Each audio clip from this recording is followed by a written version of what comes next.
Hi everyone, my name is María RODELO and today I'm going to tell you about some of the most interesting and shocking survival stories I've ever heard in my life.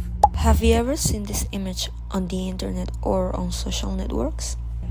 As you can see, this is an actual photograph of the Andes crash, which we'll be talking about today.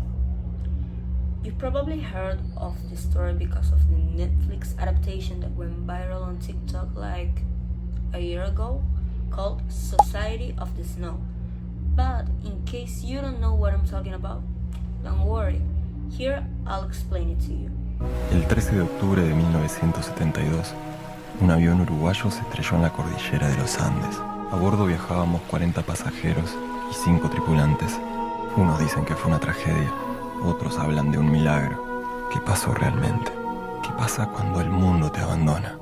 The Andes crash was a tragedy that took place on Friday, October 13, 1972, when plane 571 of the Uruguayan Air Force crashed into Andes mountain range.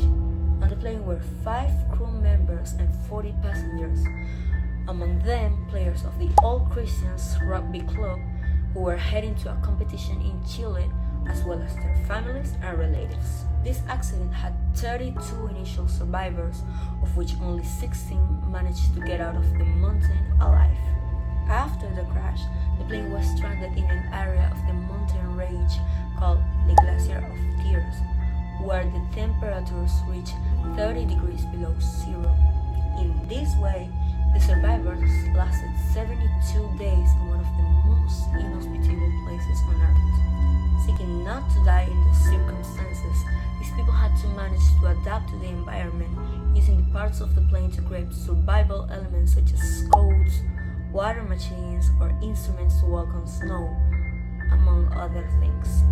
However, what generated the most commotion about this story is that once the food supplies ran out, the survivors fed on the flesh of the deceased to stay alive.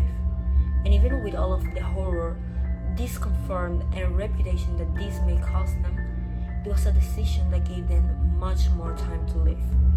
Everything seemed to be against them. Due to winter, they had postponed the rescue activities until January of the following year, so no one was looking for them. Now, on top of that, they were wealthy people who were not used to hard work and effort. So the only thing in their favor was that they had several med students among them who were in charge of treating and curing the sick.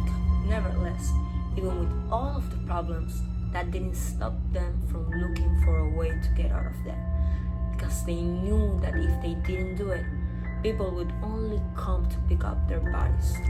So, in the 60th day of this horrible experience, Fernando Parrado and Roberto Canessa decided to cross the mountain looking for help without any direction. When they were about to give up, tired, and on the verge of dehydration, they finally left the cold and the snow behind to meet a muleter named Sergio Catalan, who was in charge of receiving their message for help and taking it to the authorities so that they could come to their rescue. In this way, on December 16, 1972, the survivors of the Andes were brought home. Now, with nothing left to say, I hope you like this video and of course, the history itself. Thank you very much.